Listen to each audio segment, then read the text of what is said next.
시대가 흐르고 난 이후에 이것이 또 남들의 평가가 이것이 자유 대한민국을 지켜내는 가장 중요한 것이었다. 그 5.18은 하나의 사건이 아닙니다. 이 5.18은 하나의 전쟁입니다.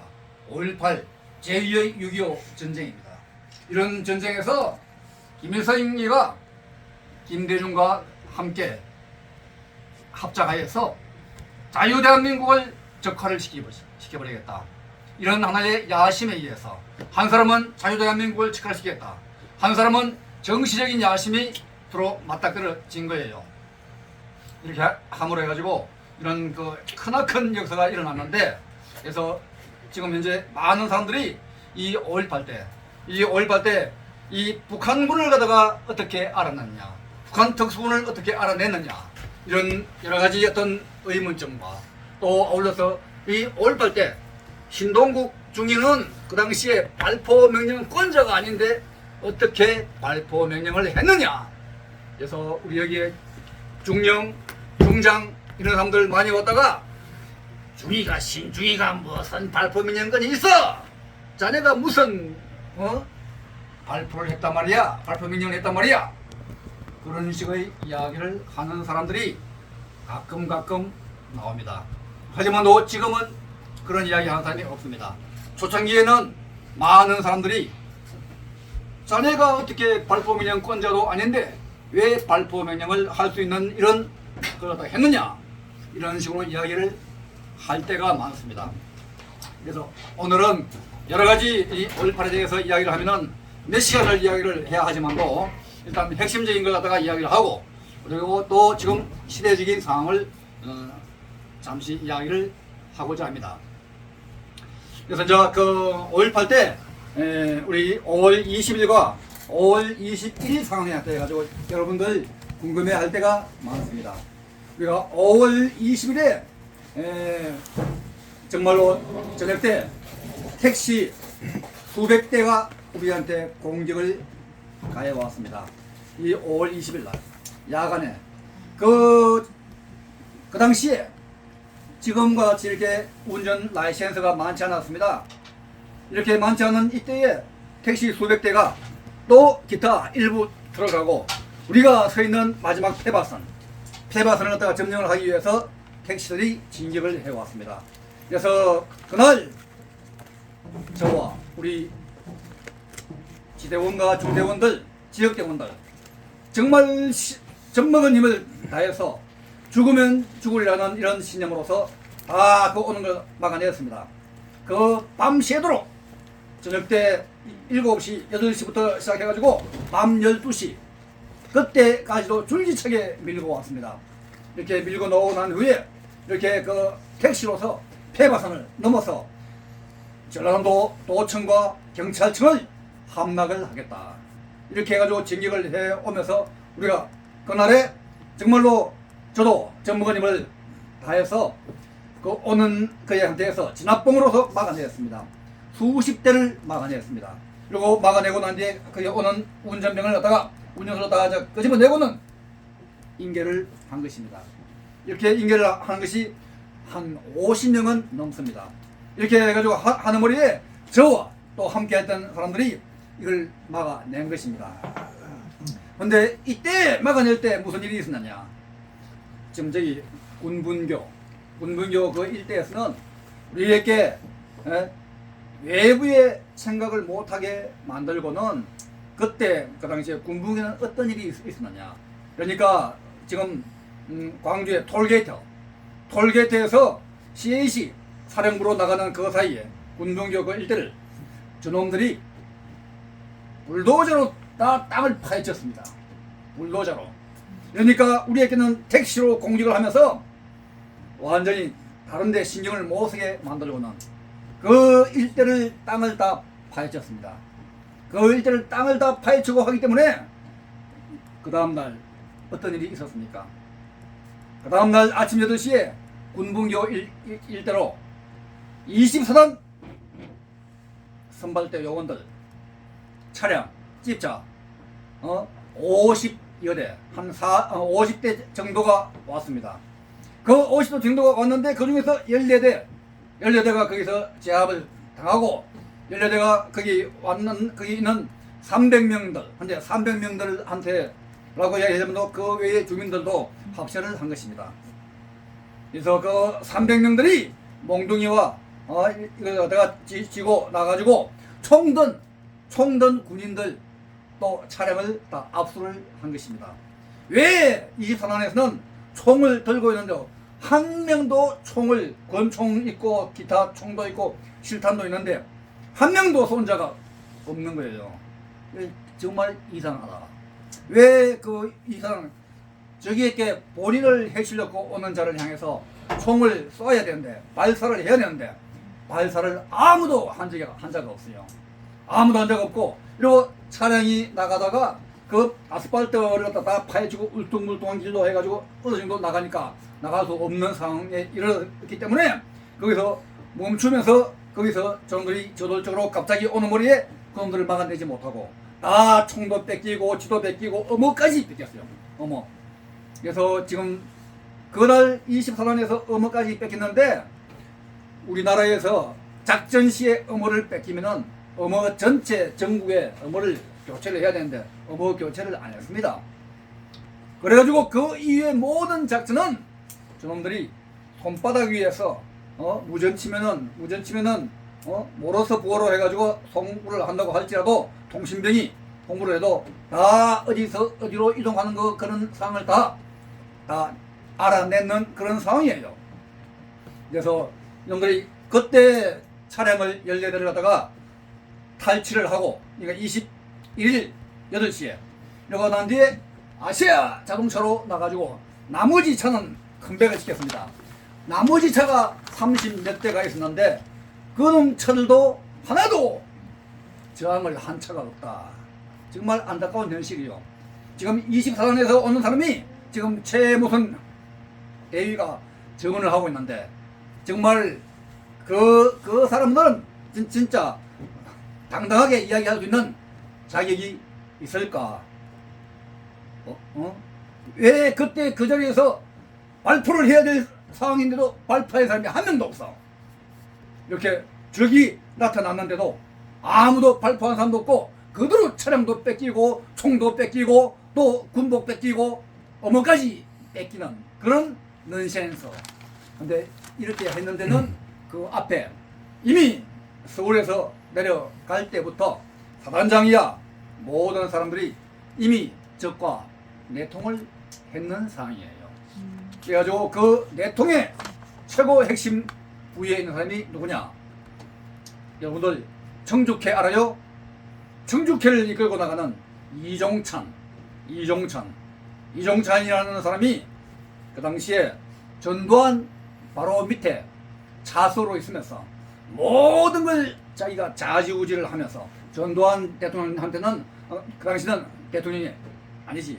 전두환 보안 사령관 호난인 국부회장 그분한테는 모든 걸 그 좋은 식으로 이야기하고 그 외에 모든 작전을 갖다가 이종찬 휘하에 한 거예요. 이 이종찬이가 어떤 사람이냐?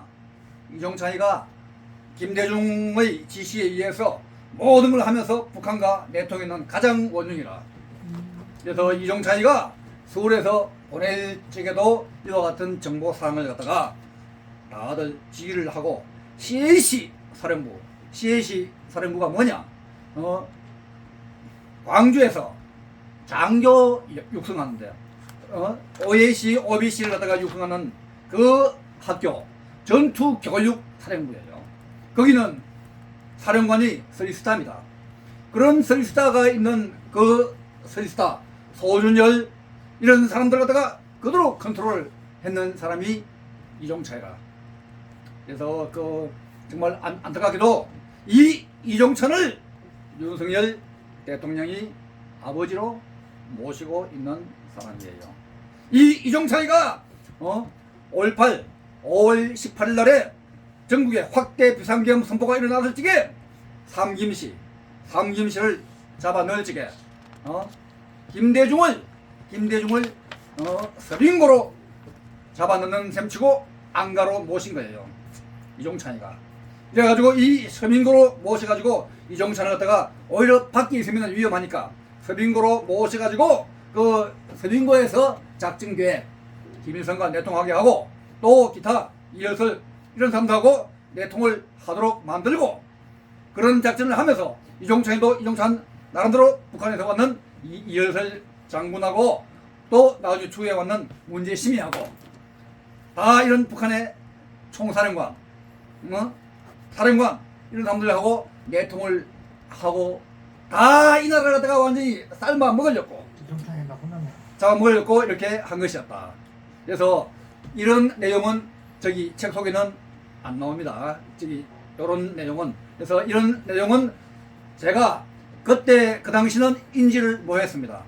근데 인지를 못하고 그때 그 당시는 오히려 북한군이 왔다는 것만 인지를 하고 또 우리가 난 목숨 바쳐 해야 된다는 알고 이거는 그 이후에 많은 이런 하나의 전문가들하고 또 이 많은 그 책 저자들하고도 같이 만나서 추후에 인지를 했던 사항을 그래서 추후에 했는 걸 갖다가 왜 이야기를 해도 괜찮느냐 그때 그 당시 상황을 내가 충분히 그 당시 상황에서 그걸 인식을 할 수 있는 하고 연계를 할 수가 있는 상황이니까 충분히 이야기를 하고 경험으로 이야기해도 그는 하나도 하자가 없습니다. 그때 그 이 5.18 그놈들이 우리라다가 택시로 공직을 하고 할 적에 왜 공직을 했느냐 지금 양동작전입니다. 양동작전 성동격서 작전이라 택시로 공직을 하는 척 하면서 저쪽에 내일 올 거 내일 저기 24단이 오는 거 택시와 그걸 갖다가 뺏어가지고 광주에 그게 그 완전히 무슨 자동차? 아시아 자동차. 갑자기 아시아 자동차를 갖다가 진격을 하기 위한 그런 빌미를 만들기 위해서 그래가지고 그 다음날 20일 날 그 아시아 자동차로 진격을 해가지고 장갑차 4대와 또 370대 가량의 차량을 탈취를 한 겁니다. 그때 할 때 다시 또 300명이 와가지고 600명 정도가 1진, 2진으로 나눠가지고 진격을 한 겁니다. 그래가지고 1진은 우리가 지금 현재 많이 수십만 명이 대치를 하고 있는 금남로로 1진이 수백 명이 장갑차를 앞세우고 진격해 왔고 2진은 그 장갑차를 앞세워서 전라남도 일대 경찰서, 파출소, 군부대 또 화약고, 탄약고 또 기타 탄광 이런 데를 갖다가 돌면서 그거 갖다가 다 탈취를 해왔다고 하는데 탈취가 아니에요. 그 당시에 전라도 사람들 거기에 거의 다 협조를 해준 협력자 다 내통자 이렇게 내통자들이 그 안에 그러니까 지금 현재 전라도 사람들 광주 사람들 지금 유공자 나는 유공자를 한 명도 인정을 못해요. 한 명도는 뭐하지만 한 손가락 안 택배인자 거기 그 광주 전라남도 도청에 TNT를 제거해준 그 한두 명들하고 기타 정말로 광주로 살리는 한두 명 정도 한 손가락 범위 내에서는 유공자를 인정해 줄 수 있을지 몰라도 나머지 6,000명 전체가 유공자를 인정을 해줄 자격이 있는 사람은 없다. 지금 현재 있는 사람들 중에는 그래서 이걸 갖다가 우리가 분명히 알아야하고 그리고 이때 1진과 2진이 나눠서 진격을 해 온 것입니다. 그래서 그때 내가 1진이 진격해 오는 그런 상황에서 우리가 서 있는 데가 어디냐? 전라남도 지금 5.18 기록관 앞에 거기다가 우리가 폐바선을 만들어 놓고 오른쪽에는 61대대 왼쪽에는 62대대 나는 62대대 왼쪽 최전방에서 내 부하들을 내가 지휘를 하면서 전방을 응시를 하고 있을 그 당시였습니다. 그러고 난 뒤에 서로 밀고 땡기고 하면서 이놈들이 이제 그 협상을 하면서 뭐 너가 먼저 물러가라 너가 먼저 물러가라 이런 협상도 지금 그 전날에 CAC 사령관이 우리한테 사전에 퇴각 명령을 내려야 하는데 퇴각명령을 안 내린 그런 아주 중요한 것도 나옵니다. 왜냐? 퇴각명령을 안 내림으로 해가지고 공수부대를 전체를 다 금남로에서 몰살을 시키려고 퇴각명령 내릴 뿐만 빠져나갔뿐만 몰살 못 시키니까 시민군들로 하여금 저 실탄도 없는 공수부대를 다 없애버리려고 이렇게 밀고 내리고 하다가 1시 반쯤 돼가지고 저놈들이 우리 한가운데 장갑차 2대와 우리 61대대, 62대, 63대대가 예비대로 해가지고 운영을 하고 있었고, 그리고 그때 그 당시에 솔직히 우리가 부대 뒤에는 누가 있었냐? 육군들 그 보초를 쓰면서 우리한테 살려주십시오 하면서 빤스만 입고 우리한테 도망쳐왔는 사람들이 한 수십 명 정도가 구미에 서 있었고, 또 그 구미에 누가 있었냐? 경찰 기동대 요원들도 살려주십시오 하면서 빤스만 입고 와가지고 우리한테 왔던 무리들. 근데 그때 그 당시에 경찰 이야기하면은 경찰 기동대 그 당시에 광주 경찰청 국장 이름이 나오는 이름이 갑자기 이제 생각이 나는데, 경찰 기동청 국장이 뭐라고 이야기했냐? 저기 오는 무리들과 싸우지 마라, 대항하지 마라, 피하라. 그래서 경찰관이 경찰서를 도망쳐 나온 거예요. 그러다 이래가지고 먼저 저놈들이 와가지고 경찰관이랑 싸우면서 도망친 게 아니고 사전에 안 싸우고 경찰서를 적들에게 다 인계를 해준 거나 마찬가지라. 그래서 거기서 지금 현재 경찰관들이 피신에 나오면서 도망쳐가지고 나갈 때라고는 안전한 데가 없는 거예요, 당시에는. 그래서 안전한 데는 특정사 있는 데밖에 없으니까 금남로로 왔는 사람 일부가 우리한테 하우스를 해가지고 구미에서 5월 21일 날에 같이 적들을 막을 적에 구미에서 바리케이드를 치는 그 역할을 한 겁니다. 근데 21일 날에 이미 그날은 4월 초팔일입니다. 초팔이니까 사람이 엄청나게 전라도 일대에서 모인 인파가 나중에 다 치면은 30만 명이 넘는다. 수십만 명이라. 정확한 인원은 모르지만 거의 후미가 빽빽합니다. 저 새벽 끝이 안 보입니다. 근데 우리 특전사는 다 합쳐본들 1000명도 안 돼요. 700명. 완전 차 뛰고 버티고 11 공수 전체 합소 1000명이 안 돼. 풀티오가 1000명인데 한 이거 차 뛰고 버티고 한 700명. 근데 62대는 얼마냐? 62대가 풀티오가 300명 남짓인데 우리가 차 뛰고 버티고 하면 한 250명. 또 4지역대는 몇 명이냐? 4지역대가 원래 100명인데 차 뛰고 버티고 60명 내지 65명 이 정도 인원. 그래서 이런 극소수의 인원수가 적고 총 실탄도 없는 상황에서 적과의 싸움에서 우리가 이길 수가 없다. 그래서 이제 이런 상황에서 저놈들이 우리한테 아군한테 CS탄 화염병을 집어 던진 거예요. 화염병을 3-40m 거리에서 우리 장갑차한테로 던져가지고 해지에 정확하게 맞췄다. 이거 놀라운 사실이에요. 일반 시민들, 일반 학생들 그래 할 능력이 없습니다. 그렇게 할 수 있는 건 진짜 훈련된 북특수군 외에는 할 수 있는 자가 없다. 그래서 지금 이제 그때 그 당시에 나는 전방에서 이미 그 당시에 북한 특수군이 왔다는 걸 내가 인지를 하고, 그때 이미 우리는 또 정보가 있었죠. 이미 저놈들이 아군의 어떤 군부대 또 기타 경찰 하얗고 탄약고 다 침투를 해가지고 엄청난 무기와 화력을 지금 보유를 하고 있다는 그런 정보를 우리가 들었고 이미 알고 있는 상황이고, 이런 상황에서 이놈들은 이와 같이 이렇게 우리한테 진열하는데 그때 우리는 실탄도 없이 빈 껍데기 총만 진압봉 하나만 들고 있는 상황이에요. 이런 상황에서 이놈들은 그 1시 반 정도에 와가지고 그 하얀병을 투척하고 난 후에, 근데 지금 그 사이에 여러 가지 상황들 많습니다. 이런 상황들 다 이야기하려면은 너무 많으니까 이제 아웃라인만 이야기한다면은, 그래가지고 그때 그놈들이 장갑차를 갖다가 던지고 나니까 장갑차에 불이 나니까 장갑차를 갖다가 한 대가 우리가 빠졌습니다. 빠지고 나니까 그것에 치약짐이 생기니까 저놈들 장갑차로 우리한테 공격을 해오면서 장갑차와 수십 대의 트럭이 거기서 병과 돌과 쇠 파이프와 강목을 집어 던지면서 해가지고 우리한테 공격을 하면서 하기 때문에 그때 특전사는 적이 전방에 있어야 되는데 적이 후방에 있으면은 나를 죽여 달라는 거하고 마찬가지니까 내가 거기서 모두 퇴각하라! 퇴각하라! 외쳤습니다.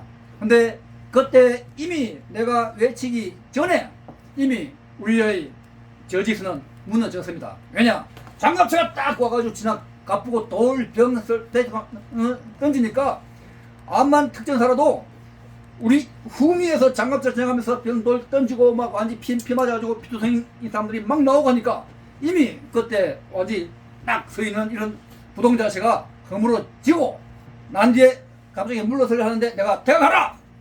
함과 동시에 와르르 완전히 막 썰물 밀물 밀리듯이 이렇게 완전히 그 전라남도 도청 쪽으로 퇴각을 한 것입니다. 그렇게 퇴각을 하고 이렇게 물러나지게 내 옆에 또 이제 인접해서 대대장이 무전병하고 막 그 퇴각을 하면서 무전하는 걸 내가 보았습니다. 들었습니다. 막 울부짖으면서 막 위에 우리한테 실탄을 줘야 됩니다. 실탄을 지금 실탄이 없다. 저놈들은 다 우리한테 공격을 해오고 있다.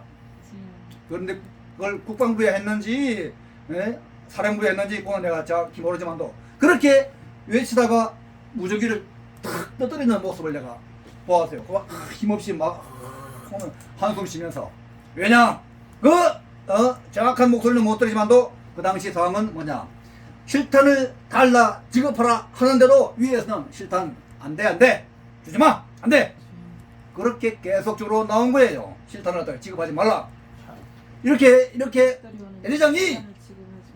대대장은 야전군에서는 사령관입니다. 사령관 그 일대 현장 전투에서만 중령인데 그 중령이 육사 나왔는데 그 육사 나온 사람이 그 진짜 애국심도 있고 투철한 이런 사명감에 의해서 지키려고 하는데 지금 현재 지키는 그 전선이 무너진 거예요. 완전히. 그래가지고 점들은 장갑차 몰고 딱 나가면서 그 당시에 바로 한 몇 명이 그 장갑차에 깔려 죽고 오징어같이 또 피투성이가 된 부상을 입은 사람이 또 몇 명 나왔습니다. 그 현장에서. 그리고 그 형들 또 그 위에 또 이외에 또 좀 있다가 또 한 대가 또 오면서 경남로 아스팔트로다가 완전히 캐레바 50 하고 마찬가지 그 총을 갖다가 밑에 하양 아스팔트를 향해서 막 쏘면서 아스팔트가 푹푹푹 피었습니다.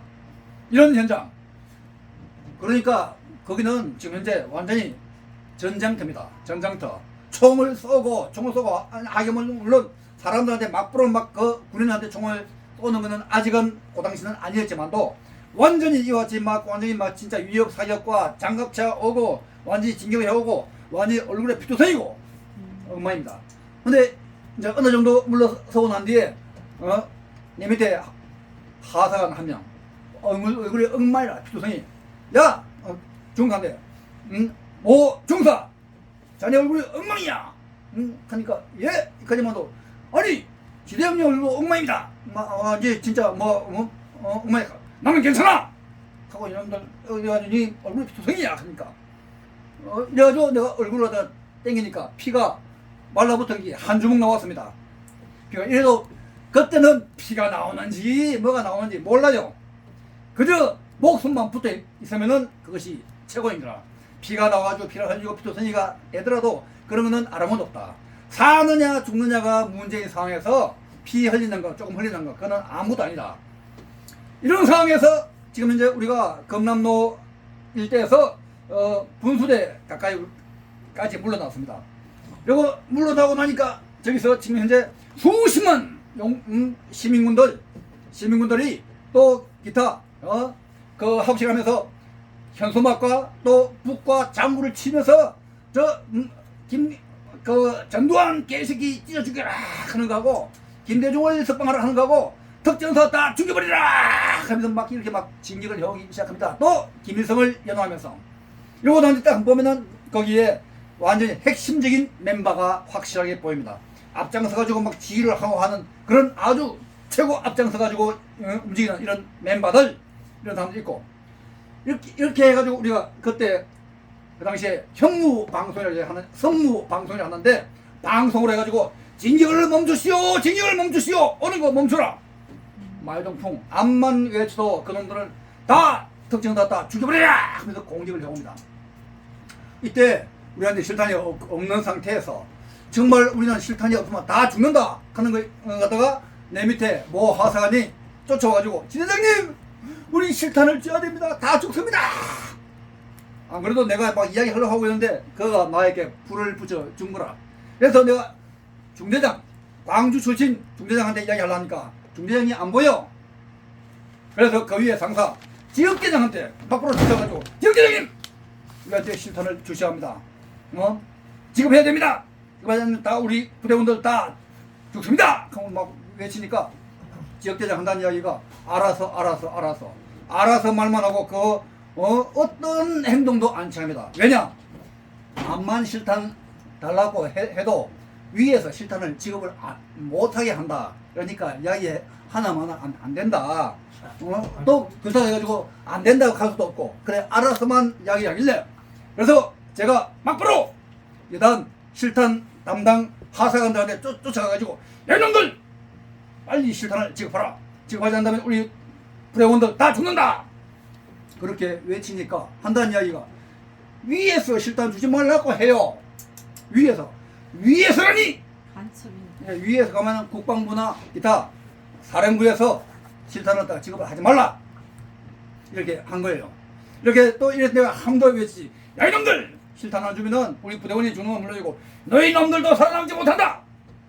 그렇게 큰 소리를 외치고 이러고 난데 그 하사관들 여단본부 하사관이 내 실질적인 부하가 아니니까 그렇다 해가지고 명령으로 야이 뭐 싸울 수도 없고 주먹질 할 수도 없고 그 정도 말만 외치고는 내 자리로 온 거예요. 내 자리로 왔는데 그 모습을 대대장이 보았습니다. 대대장이 나를 이 모습을 딱 보고 그때 그 당시에 내가 대대에서 여단에서 어떠냐면은 내가 눈도 나쁘고 완전히 구보도 못하고 또 기타 아무것도 못하는 사람이 특전사에 와가지고 1년도 안 돼가지고 특전사에서 육사 3사 ROTC 전장교 최고의 최우수 장교다. 그래서 특전사령관 표창도 받고 또 여단장상도 몇 번 받고 대장상도 몇 번 받고 했기 때문에 대장은 신동국 중위가 이야기하는 것은 100% 맞다. 그렇게 믿음과 신뢰가 형성이 되어 있었습니다. 그래서 내 생각에 대장이 여단 본부 하사관들한테 신동국 중위가 있는 그 지역대에만 실탄을 지급하라. 이렇게 여단장 지금 대장도 그 당시에 상부의 명령을 항명했습니다. 항명하고 위에서는 실탄 주지 말라 했지만도 이런 위급한 상황에서는 이렇게 해가지고 그래서 우리 사지역대 외에는 다른 데는 실탄이 지급이 안 됐습니다. 그 당시에는 이제 그 후에는 나왔지만도 이러니까 지금 현재 뭐 5지역대 나는 4지역대인데 5지역대도 모르고 6지역대도 모르고 61대대 63대도 모릅니다. 그러니까 그때 그 당시 상황을 갖다가 아는 사람은 우리 4지역대와 또 아울러서 대대장 이런 사람은 아는데 그런 사람들이 말을 못해요. 또 기타 우리 지역대도 마찬가지고. 그래서 실탄을 갖다가 지급을 했는데 그때 그 실탄이 어디서 나왔느냐 이런 실탄의 논란성 이거는 그 이야기하면 또 한참 동안 이야기해야 하는데 한마디만 이야기한다면은 이런 실탄을 그때 나오지 않았다고 지만원 박사 같은 사람은 그때 그런 실탄도 없었고 그런 실탄은 안 나왔다 없었다 막 그런 식으로 하면서 이래서 5.18 때 검남로 발포는 팩트 없는 유언비어다 하면서 지만원 박사는 책자까지 만들어가지고 저를 하다가 음모를 하고 있습니다. 그래서 내가 그걸 다 알고 있고 그 책자까지 나온 것도 다 알고 있고 제가 그걸 다 입수를 해가지고 보았습니다. 정말 팩트 없는 유언비어가 아니고 팩트 없는 이야기를 하고 있다.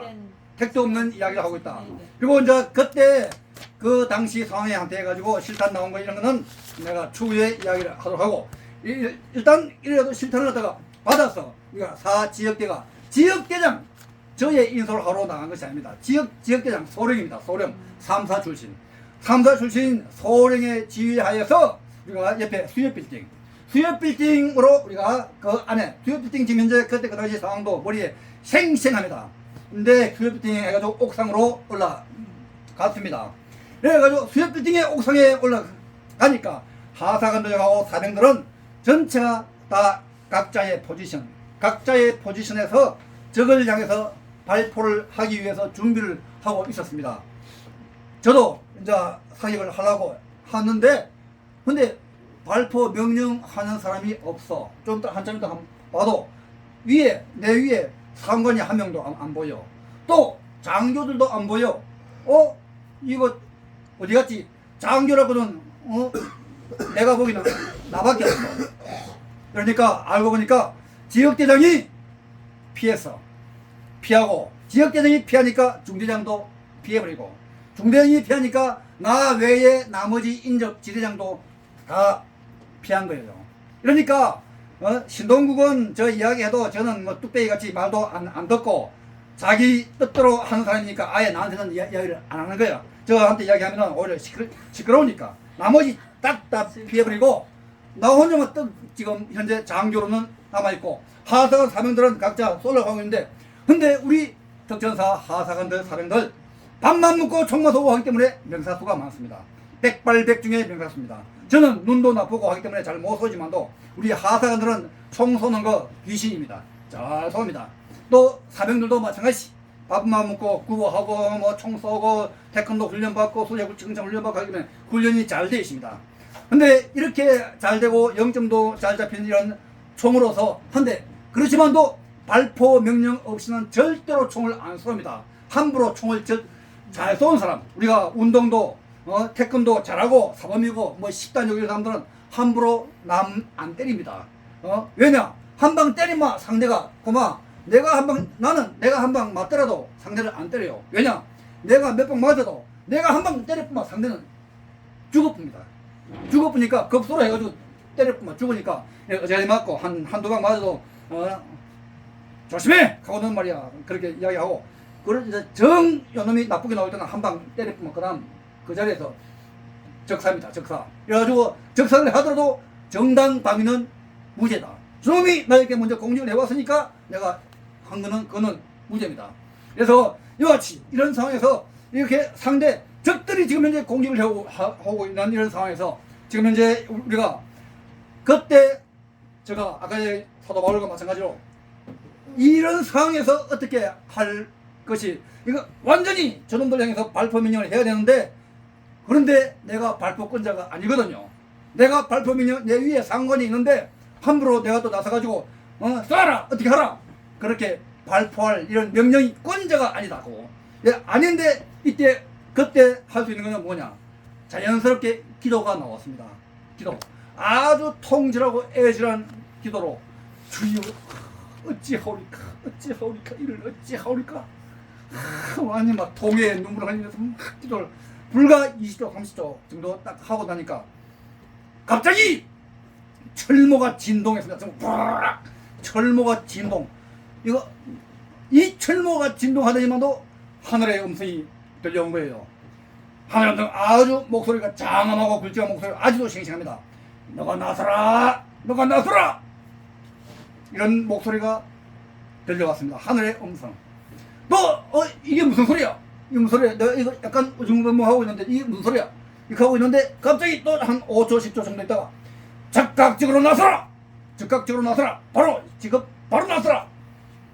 그래서 적극적으로 나서라 하는 머리에 나는 주저하지 않고 그대로 선발적으로 나서가지고 M-17을 하늘을 향해서 단 한 발을 쏘았습니다. 빵 이렇게 그 한 발이 대한민국 역사와 운명을 바꿔왔습니다. 그 한 발로 인해 가지고 이것이 하사관들이 이것이 발포의 신호탄이다. 그걸 알고는 이걸로 해가지고 하사관 몇 시간자 총을 쏘기 시작을 한 겁니다. 그리고 하사관들이 쏘자마자 이미 사병들도 또 총을 쏘기 시작을 한 겁니다. 근데 그때 그 당시에 금남로 그 일대는 어떤 사람들이 있었느냐 인식표를 달고 왔는 사람들이 수백 명이 넘습니다. 인식표 어떤 인식표냐 붉은 띠, 흰 띠, 리본, 완장, 견장 그런 걸 달고 오면서 리더를 하면서 지시를 하면서 나가오는 멤버들, 이런 멤버들이 그래서 나중에 그것이 다 확인됐는데 이런 놈들이 다 북한 특수군 요원들이다. 북한 특수군 요원들이 그런 인식표를 달고 그 수십만 군중들 속에서 지휘를 하면서 지시를 하면서 오고 있었다. 그래서 이제 왜 인식표를 달고 있었느냐, 그때 인식표를 달아놓은 이유는 여러 부대가 혼합 편성해 가지고 온 거예요.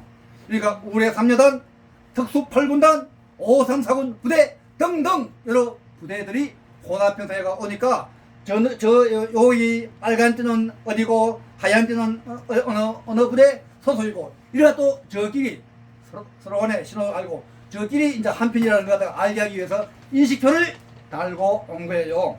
그 인식표를 보고 우리 사병들 하사관한테 그때 하나님의 성령의 계시는 죄에게만 임했던 것이 아니고 우리 사병들과 하사관들한테도 같이 임했다. 그래서 우리 사병들과 하사관들이 그 인식표를 달고 있는 자를 향해서 그대로 발포를 정조준 사격을 한 거예요.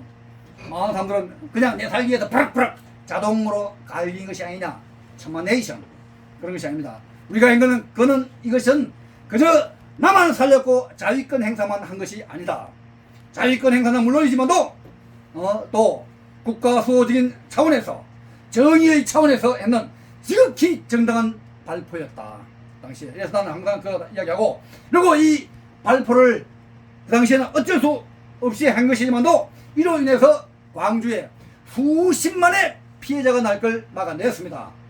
그리고 그때 그 당시에 광주 전라남도 도층에 다이나마이트 포격이 엄청나게 내장되어 있었는데 그것이 만약에 폭파가 되었다면 일본 히로시마 나가사키 원자탄의 10배의 위력으로서 전라도가 완전히 잿더미로 될 것을 막아냈습니다. 그리고 또 나가서는 지금 현재 지금 이제 그 이후에 내가 상황을 갖다가 파악하니까 지금 또 그 이후에 5월 24일 날 우리가 중남마을로 있을 적에 중남마을에서 광주 교도소로 이동할 적에 그때 지금 현재 많은 사람들이 아이디를 오인사격이라고 하는데 오인사격이 아닙니다.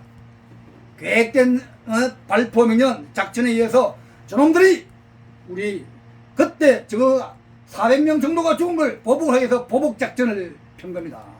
보복작전을 펴는데 있어가지고 그때 CAC 사령관과 미안하지만도 11여단 우리 여단장도 마찬가지 또 기타 CAC 모든 사령관들 합세해가지고 내가 소속되어 있는 62대를 다 몰살을 시키기 위해서 작전을 핀 거예요. 근데 그때 여차여차한 사정에 의해서 62대대가 먼저 선발대로 나가라! 선발대로 못 나갔습니다. 그래서 63대대가 먼저 나가는 무리에 63대대가 완전히 엄청난 시행자가 나왔습니다. 그때 만약에 62대대가 먼저 나갔다면 4지역대가 선봉이니까 4지역대는 그 자리에서 다 죽었습니다. 죽었으면 지금 신동국은 이곳에 있을 수가 없겠죠. 그래서 이런 하나의 역사적인 히스토리, 그래서 지금 5.18을 지금 현재 볼 것 같으면은 정말 뭐 전두환 대통령 이런 사람들이 5.18 구해낸 거, 또 기타 무슨 정호영 장군 CAC 사령관 그런 사람이 대한민국을 살려냈다. 천만네이션입니다. 그 천만네이션. 근데 그때 이거 우리를 위해 많은 거의 다 모든 장군들은 다 북한과 내통을 했는 자들이다. 장군들이 CAC 사령부의 사령관과 부사령관, 505 보안대장, 또 광주의 향토사단 31사단 사단장, 또 2사단도 역시 또 마찬가지일 걸로 생각합니다. 다 북과 내통이 되었다. 그래서 지금 이래서 이 5.18은 아예 그 폭동 민주화 운동이 아닙니다. 민주화 가는 건 저 인민민주 지금 현재 하고 있는 거 다 한번 보라고.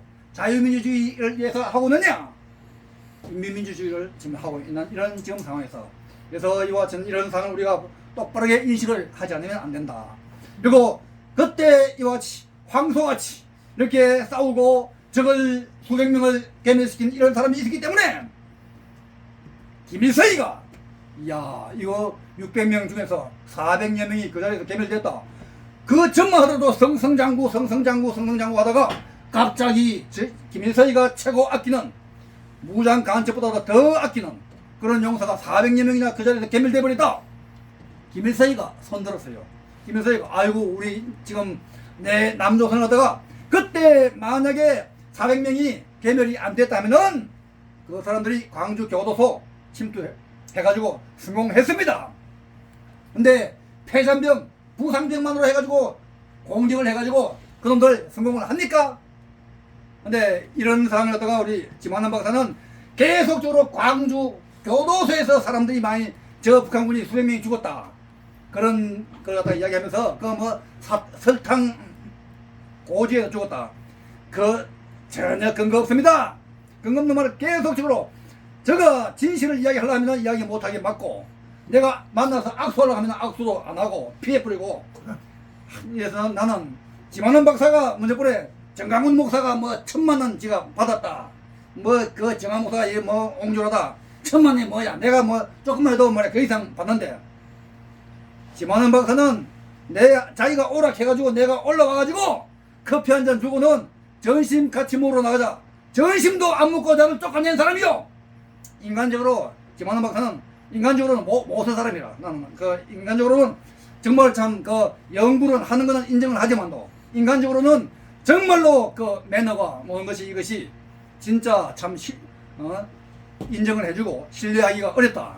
그래서 지금 이제 이 5.18 진실도 그렇지만도 인간적인 면도 자기는 안 해주면서 남이 안 해줘 적게 준다고 엉뚱한 이야기 하는 거 그런 진짜 소인배적인 인간성의 소유자가 아니냐. 나는 오늘 뭐 김한남 박사를 내가 뭐 이렇게 험담하려고 하는 목적은 아니고 그래서 이런 하나의 이것이 하나의 팩트다. 팩트를 이야기하는 상황에서 이야기입니다. 그래서 이 5.18 이외에 앞으로 나는 지금 이제 어떻게 할 거냐. 이종창과 기타 CAC 사령관과 이런 사람들 다 전심하신 고소 고발을 할 겁니다. 그 사람들 다 감옥에 잡아넣어야 합니다. 그런데 이종찬이가 어떤 사람이냐. 이종찬이를 윤석열 대통령이 이종찬을 아버지라고 생각하는 사람입니다. 참, 그 문제네. 이종찬 아들과 윤석열 친구입니다. 이종찬 아들과 참 아이러니컬하게도. 그래서 이 이종찬을 잡아넣자 하면 윤석열 대통령이 아유 그 사람만은 안 된다 막아설 사람입니다. 지금 현재 이태원 사건 엄청난 사건입니다. 이거 올바르게 처리 안 하면은 지금 윤석열 대통령도 박근혜 대통령과 같은 그런 전철을 밟을지도 몰라요. 완전히 지금 지난번에 MBC 사건도 내가 그 밑에 비서관을 만나가지고 MBC 사건과 또 아울러서 5.18 사건 이야기하면서 이 MBC 지금 현재 여러분들 내가 이 MBC 3년 전부터 MBC와 싸우고 있습니다. MBC 왜곡 선동의 앞잡이 MBC를 고소한다.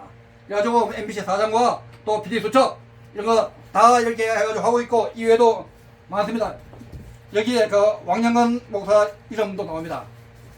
그래서 이제 이 MBC와의 싸움에서 이 MBC PD 수첩에서 1시간 반 동안 인터뷰를 해가지고 내가 북한군을 갖다가 완전히 무시하는 걸 이야기했는데 MBC에서는 그걸 갖다가 약간 변조해가지고 신동국 중위가 광주 시민 학살의 원인이었다.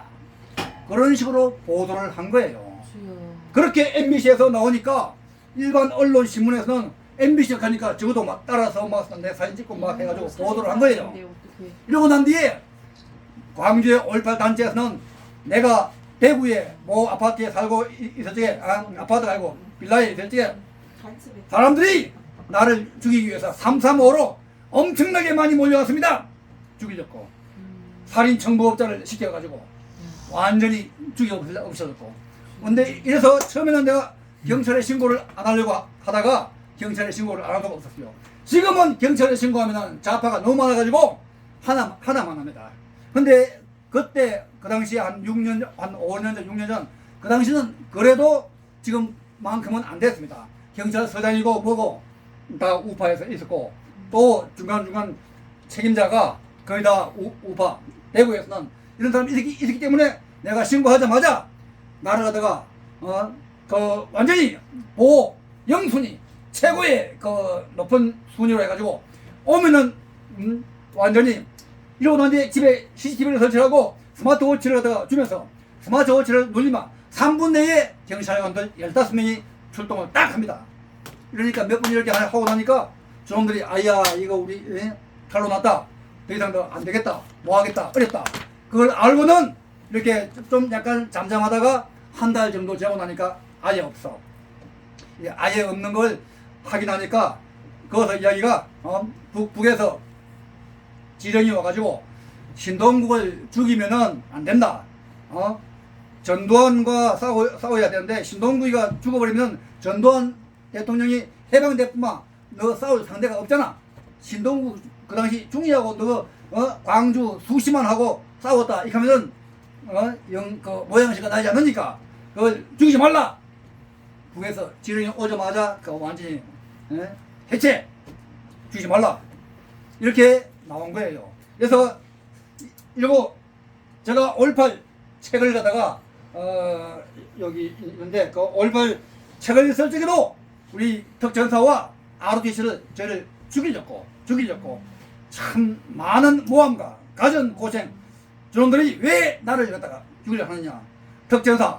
덕전사에서 나와 함께 했던 덕전사 왜 나를 죽이려고 하느냐. 내가 그렇게 함을 해가지고 적어도 불똥이 튀까 싶어가지고 아예 하지 마라. 그리고 지금 현재 이 5.18 내가 62대대 모임에도 몇 분 나갔다 왔습니다. 그렇게 모임에 나가면은 다들 내 말에 노라고 하는 사람은 한 명도 없습니다. 그런데 팔로미 따라와, 아무도 안 따라옵니다. 왜냐, 거기에 62대대 거기에 완전히 그 책임자급 회장단들 거의 다 호남 사람입니다. 호남 사람이고 또 악질이 돼가지고 눈깔 하면 나한테는 안 통하지만 또 밑에 하사가 나한테 야 이놈 새끼들 죽으려고 한장했나, 딱 이 개품아 꼼짝 못해. 응? 이런 놈들이 또 특전사 중에는 문재인 특전사, 문재인을 추종하는 그런 특전사가 있다. 또 특전사 중에는 또 알게 모르게 그놈들로부터 약간의 혜택을 입는 자가 있는 거예요. 그러니까 이놈들이 나를 갖다가 추종을 하지를 않는 거라. 그래서 지금 현재 나는 이런 추종자가 있든 없든 상하지 않고 나의 갈 길을 가리라, 뚜벅뚜벅 나가리라 하는 거하고, 그리고 지금 현재 그 윤석열 대통령이 사실은 이 5.18을 이야기를 안 했어. 전혀 안 하다가 후보 때 왜 5.18을 이야기했느냐. 지난해 전두환 대통령이 서거했습니다. 이제 한 1년 조금 넘었죠. 전두환 대통령이 서거했을 적에 그때 샤브란서 병원에 엄청난 인파의 물결이 모였습니다. 그래가지고 그때 이 5.18 진상을 밝히시오 그런 물결들이 많이 왔는데, 근데 이 5.18 물결을 밝히라고 할 때 그때 제가 최고 앞장서가지고 외쳤습니다. 그래가지고 완전히 그 모든 언론, 방송, 유튜버, 외신들 엄청나게 나갔습니다. 이를 본 윤석열 캠프에서는 5.18을 이야기 안 하면 안 되겠다. 그래서 윤석열 캠프에서 5.18 진상규명위원회를 만들고 저를 위원장으로 위촉을 한 거예요. 그래서 나는 많은 사람들한테 열철사 해가지고 나를 위촉하려 한다 물으니까 일부는 하지 마라. 그거 다 뭐 이용하려고 한다. 하지 마라. 하지만도 상당수가 이거는 또 호랑이를 잡으려면은 호랑이 굴에 안 들어가면 안 되니까 하세요. 그래가지고 그걸 제가 받았습니다. 받고는 내가 어차피 사나이가 또 이렇게 협조를 해주라고 한 김에 확실하게 해야 되겠다. 그래서 내가 외친 것이 뭐냐, 집토끼 산토끼 전략을 하다가 열심히 해서 윤석열 후보 당신 산토끼 몇 마리 잡으려고 하다가 수백만 마리의 집토끼 놓쳐버린다. 바보문채 같은 똥강이같이 현재 하지 마시오. 그리고 하고 난 뒤에 대구, 경북, 영남에 많은 그런 그 왔다리 갔다리 하는 집토끼를 다 낚아채오는 역할을 함으로 해가지고 수백만의 표를 이쪽으로 끌어오는 역할, 아주 작은 큰 일조를 한 것입니다. 그리고 마지막에 투표 개표할 적에 제가 송파구에 나갔습니다. 송파구에서 개표하는 그 체육관에서 진짜 각 그 부서가 많죠. 그때 참관인으로서 내가 쫙 올라가지고 보니까 어느 한 부서에서 1번 표에다가 2번 표를 뭉태기로 집어넣는 그걸 내가 목격을 한 거예요. 그래서 그 한가운데 고기 위원장한테 선거위원장 여기 1번 표 여기 선거 엉터리를 하고 있다 잡으시오 이렇게 이야기하니까 한다는 이야기가 당신 머리야 마스크도 안 끼고 여기 있어가지고 당신 마스크도 안 끼고 있는 당신 경찰 신고해가지고 체포할 거요. 그렇게 왔는데 적반하장으로 나오길래 내가 쫓아가가지고 야 이 선관위원장 당신 말이야 지금 이제 부정선거 현장을 이야기했는데도 이행하지 않는 당신 직무유기로 잡아넣을 거야. 그렇게 외쳐보니까 놀래가지고 직무유기로 잡아넣는다 하니까 놀래가지고 쫓아와가지고 그 현장에 표를 갖다가 원위치 딱 시키고 난 뒤에 나머지 부서에서도 다 몇백 표 몇천 표 집어넣으려고 하는 그런 모든 부서가 하나도 넣지를 못했어. 그래가지고 그렇게 못 넣고 또 이것도 이외에 그 중국의 뭐 조선족들 이런 사람들도 막 완전히 막 와가지고 몰래 심부름 하는 사람들 막 집어넣으려 하다가 그 못 집어넣었어. 그래가지고 평소에 송파구가 항상 좌파가 많습니다. 엄청나게 7, 8만 표, 8, 9만 표가 많은데 결국은 어떻게 했느냐 윤석열 표가 7, 8만 표, 8, 9만 표가 많이 나왔습니다. 그래서 합쳐가지고 최소한 15만 표 이상이 나왔습니다. 그래서 마지막에 윤석열 대통령이 대통령으로 된 거 25만 표가 더 많이 나와가지고 했는데 그 역할 일조를 여기서 크게 한 것입니다. 할렐루야. 그래서 지금 그때 윤 대통령은 나한테 또 기타 나머지 약속이 뭐냐 여기 있는 거와 마찬가지로 5.18 진상규명특별위원회를 대통령 직속으로 만들어 주겠습니다 하면서 약속을 한 거라. 이제 지켜야지. 근데 약속을 해가지고 원래 5월 11일 12일에 5.18 진상규명특별위원회를 만든다 하면서 신문과 언론에 크게 뜬 거예요. 떴는데 갑자기 5월 15일날 국민의힘당 전체가 광주 망월동으로 가겠다. 뚱딴지 같은 일을 하다가 한 거예요. 그런데 거기는 누구 때문이냐? 권성동, 이준석 등등 이런 놈들이 작당 모의를 해가지고 전체를 갖다가 끌고 나가게 한 거예요. 왜냐? 이걸 만들면은 민주당도 박살나지만도 지금 국민의힘당도 그 안에 박살난 사람들이 많이 있어요. 이거 지금 이제 음모량으로 내통을 하고 있는 자들이 많이 있다. 그래가지고 이놈들이 하나머리에 아직까지 지금 이제 안 되어 있고, 그래서 내가 이걸 갖다가 이행을 하고 관철을 하기 위해서 기자회견을 할 때마다 이런 거다가 내가 양념으로 이야기를 하고 있고, 내일 모레 목요일 날 우리가 또 기자회견을 할 거예요. 기자회견을 할 때도 또 이것도 이야기하고 기타 이번에 이태원 사건 그걸 이야기함으로 해가지고 거기에 따라서 지금 이제 경찰관들 총령급 이상 경찰관 지난번에 항명을 했는 이런 자들 다 잡아넣어라. 해임시키고 그리고 경중을 따져서 심한 자는 다 잡아넣어야 한다. 그리고 용산경찰서장 다 잡아넣어라. 또 이재명 일당과 또 MBC의 핵심을 갖다가 다 진지를 갖다가 쳐야 된다. 안 하면 윤석열 당신이 당합니다. 그걸 경고를 할 거예요. 내가 이런 걸 하고 이런 걸 내가 이런 경고를 내가 몇 차례 했는데도 받아주지 않을 시에는 윤석열 대통령도 당할 수가 있는 것은 물론이고 자유 대한민국 운명이 풍년등합니다. 바람 앞에 등불이라. 그러면 윤석열 대통령이 끝이 나고 이재명이가 만약 온다든가 대통령이 만약에 또 젠지가 되어본다 하면은 우리나라 자유 대한민국은 앞으로 지도상에서 지구상에서 사라질 위기에 놓입니다. 5.18 때도 마찬가지입니다. 제가 그때 그 당시에 400명 이명을 그때 막아내지 않았다면 대한민국은 자유 대한민국은 이 땅에서 지도상에서 지구상에서 사라지고 말았습니다. 그걸 막아낸 것입니다. 그리고 400명이라 하면은 지금 현재 그 어떻게 생각할지 몰라도 전방에 무장 간첩 서너 명만 와도 일개 사단 10,000명이 잘 잡을 수가 있습니까? 잘 못 잡아요. 2개, 3개 사단 합쳐가지고 완전히 군단급 작전을 하다가 펼칩니다.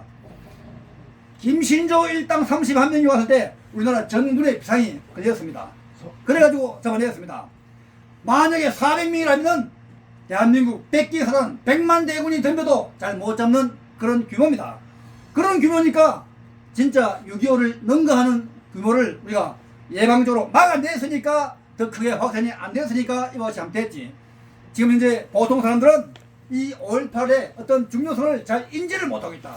대한민국이 그때 그 당시에 망할 걸 막아내는 걸 갖다가 인지를 못하고 있는 사람들이 많습니다. 마찬가지로 지금 현재도 대한민국이 망할 위기에 놓여져 있는데 지금 나라가 95%, 97%, 심지어는 98%, 99% 이미 망했다. 이제 몇 프로만 숨이 할딱할딱할 뿐이다. 대한민국 국기가 내려지고 북한 인공지가 올라오는 날에는 나라가 그대로 총 한 방 안 쏘고 나라가 바뀐다, 망한다. 그런 이야기도 많습니다. 근데 사람의 목숨도 마찬가지입니다. 사람의 목숨도 완전히 폐병 3기 또 또 암 기타 또 기생충이 많아가지고 숨이 할딱할딱 하더라도 단 1% 2%의 생명이 있을 때 그 사람을 건지면은 100% 삽니다. 하지만도 완전히 죽고 나면은 사람을 못 살립니다. 나라도 마찬가지입니다. 나라 숨이 넘어갈라 할딱할딱 할 때 지켜내면은 나라 대한민국 삽니다. 그러나 이걸 완전히 강 건너 불 보듯이 아이고 어찌면 되겠지 그런 식으로 하다가는 나라 완전히 망합니다. 망하고 난 뒤에는 나라 살리려면은 우리나라 일제 때 보십시오. 나라가 망하기 전에는 조선이 있었지만도 나라가 망하고 난 후에는 막 의병, 독립군, 축풍낙임이나 마찬가지입니다. 제대로 활동 못합니다. 그래서 고생하셨습니다. 오늘 할 이야기는 많지만도 오늘 이제 아웃라인과 이래서 이 5.18 때에도 사도 바울이 예수님 만난 거 이것도 기적이죠. 이런 기적이 일어나고 할 때 옆에 같이 하던 사람 알았습니까? 몰라요. 사도 바울 혼자서 완전 활동하니까 저 완전 미쳤나 이런 식으로 하는 거 마찬가지. 저도 그와 같은 상황에서 하나님의 음성이 들렸고 이런 역사가 일어난 거. 사실 제가 진짜 용감무상하고 진짜 훌륭한 사람은 아닙니다. 절대 아닙니다. 남들과 마찬가지입니다. 내가 특전사령관 상 받고 한 것도 내가 진짜 훈련 잘 받고 구보 잘하고 해가지고 상 받은 것이 아닙니다. 오로지 한 가지 국가와 민족을 위하는 마음과 충성심과 책임의식은 남보다도 강하다. 맡은 바 일은 확실하게 한다.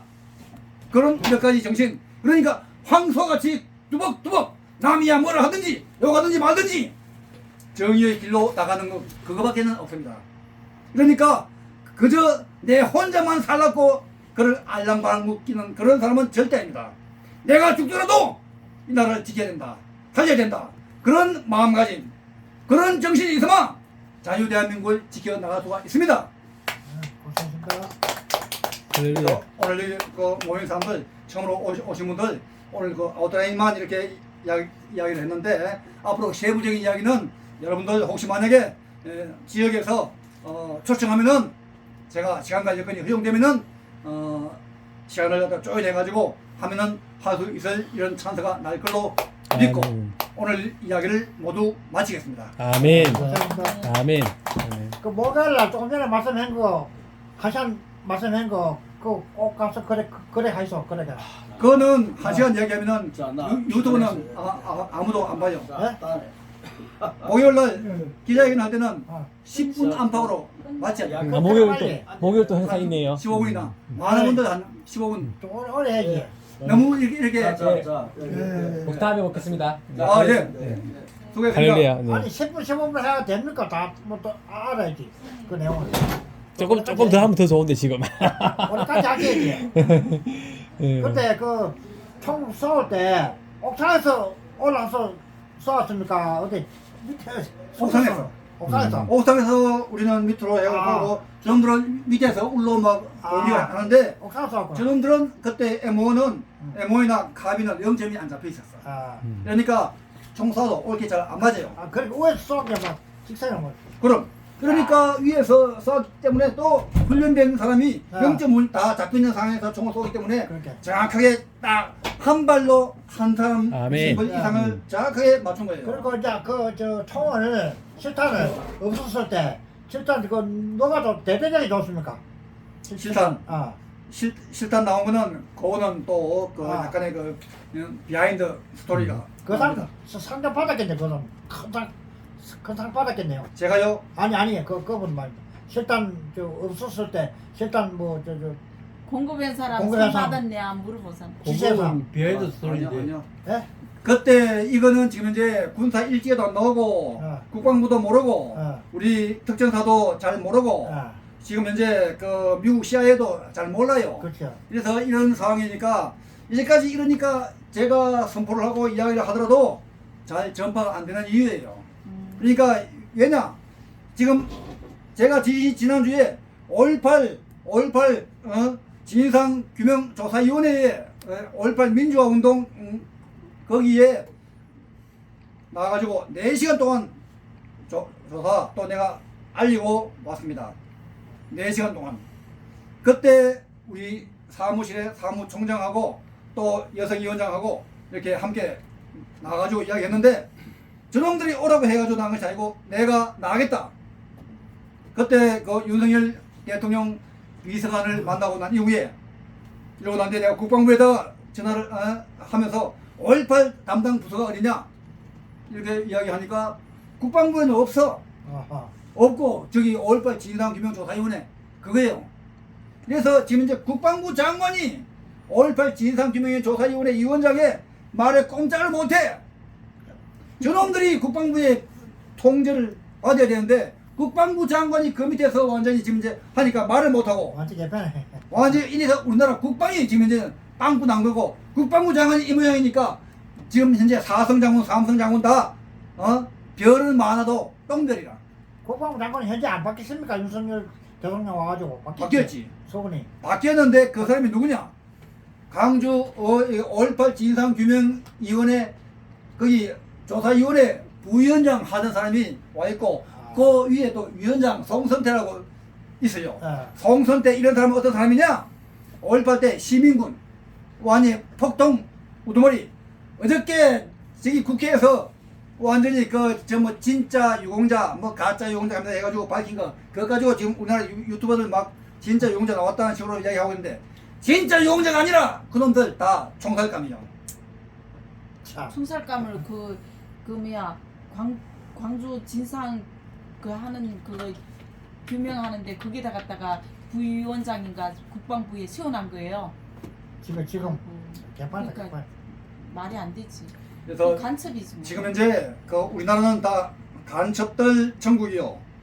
5.18 폭동 주동자들이 지금 나라를 잡고 있는 상황이라. 야, 그 큰일 났다. 그래서 지금 이제 우리나라 국민들 여러분들 지금 내가 이제 막 어려워가지고 지금 현재 내가 이런 문제를 이번에 나라가 어렵지만도 이거 찬스다. 이거는 내가 내일 모레 이야기를 할 건데 어떤 찬스냐? 대한민국 바로 설 수 있는 저로의 찬스가 온 겁니다.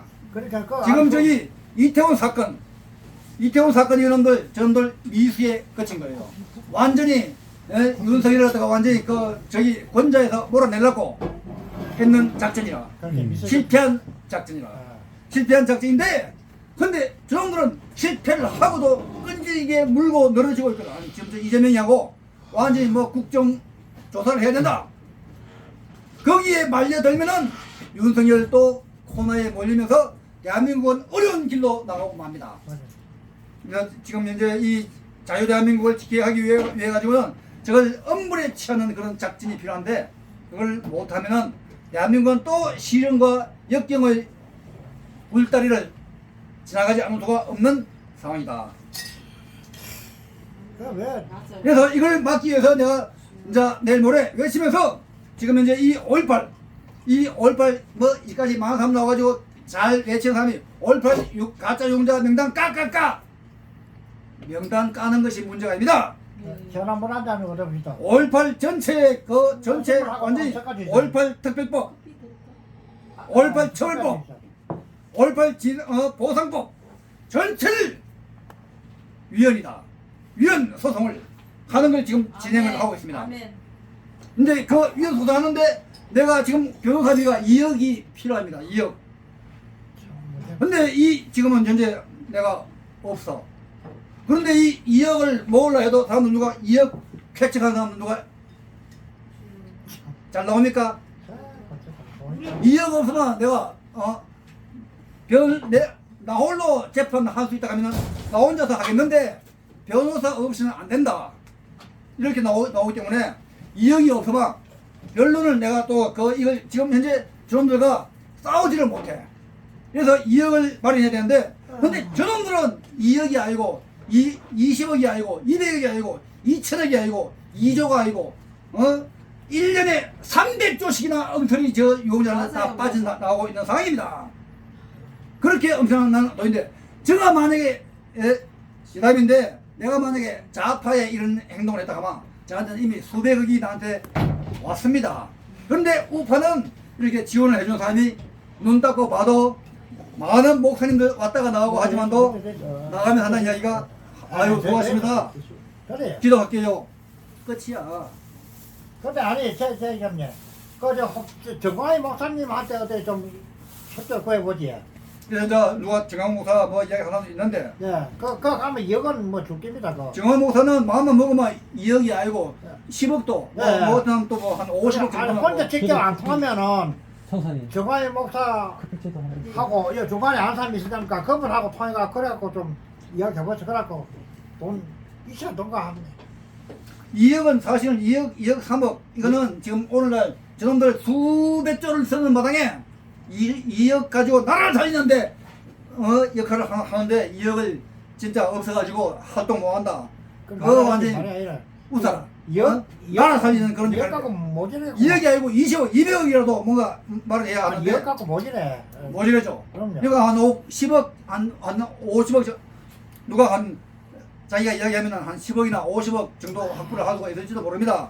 이런 이야기를 한 사람이 있는데 그래서 지금 현재 이게 지금은 머니가 실탄입니다. 실탄. 함께 기도하고 예. 그 당시에는 실탄이지만도 지금은 머니 군자금 없이 전쟁의 싸움태 또 실탄 없이 싸움태 가지고 싸울 수가 있습니까?